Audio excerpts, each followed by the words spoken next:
তুই একদম আজব ক্যারেক্টার। ভাই মানুষ A+ পাইলে সেলিব্রেট করে, ফেল করে কে সেলিব্রেশন করে? আমি যতবার আমি ফেল করব ততবার আমার জীবন জলাঞ্জলি দেওয়া থেকে বেঁচে যাবে। কিসের জলাঞ্জলি? আমি যদি কোনো মতে পাশ করে যাই, যে কোনো ভাবে ঘাট ধরে আমার বিয়েটা দিয়ে দিবে। বাবা ফোন দিছে। বাবা এবার আমি পরীক্ষায় ফেল করছি। এবারও ফেল করেছিস? আমার ভাগ্যটাই খারাপ। আচ্ছা ঠিক আছে কানাকাটি করিস না, তুই বাসায় আমি দেখছি। ঠিক আছে বাবা। আঙ্কেল আজকে তো ঈশিতার রেজাল্ট বের হয়েছে, নেন আঙ্কেল মিষ্টি মুখ করুন। তোমার মিষ্টি তুমি খাও। ঈশিতা ফেল করেছে। এইবারও ফেল? আসসালামু আলাইকুম স্যার। প্রশ্ন এত সহজ আসলো, তুমি কেমন করে ফেল করো? আমার ভাগ্যটাই খারাপ। মনে হয় পরীক্ষায় ফেল করছো তো মন খারাপ করতেছে। আপনারা চিন্তা করবেন না, আমি ব্যাপারটা দেখতেছি।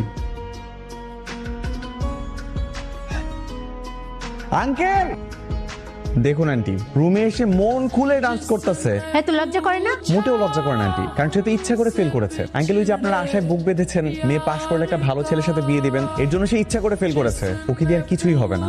একটা কাজ করেন, রাস্তা থেকে একটা ছেলে ওকে বিয়ে দিয়ে দেন। আপনি কিন্তু একটু বেশি বেশি বলতেছেন। ও ঠিকই বলেছে, তোকে আমি 2 দিনের মধ্যে বিয়ে দিয়ে দেবো।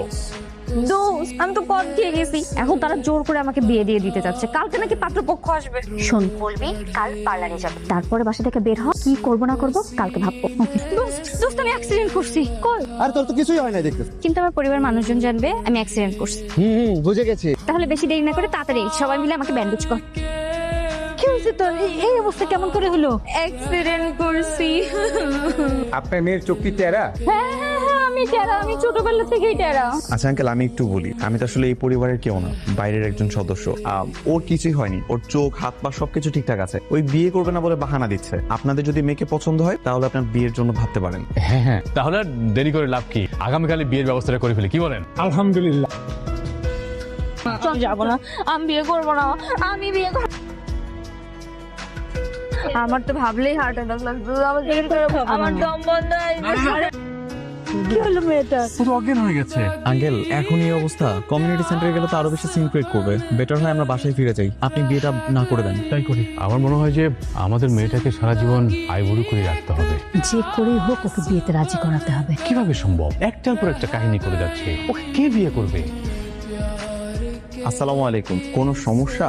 শোনো বাবা, আজকে থেকে তুমি আমার মেয়েটাকে আর একটা সাবজেক্ট বেশি পড়াবা। কোন সাবজেক্ট আন্টি? প্রেম। আপনারা মেয়ের মা বাবা হয়ে আমাকে এগুলো কথা কেমনে বলতেছেন? আমি একজন টিচার। এছাড়া আমাদের কোনো উপায় নেই বাবা। আমি জানি এটা তুমি পারবে, তোমাকে দিয়েই এটা সম্ভব। আচ্ছা ঠিক আছে আঙ্কেল, আপনারা যেটা এত করে বলতেছেন আমি না হয় একটা চেষ্টা করেই দেখি। এই তো হয়েই গেল।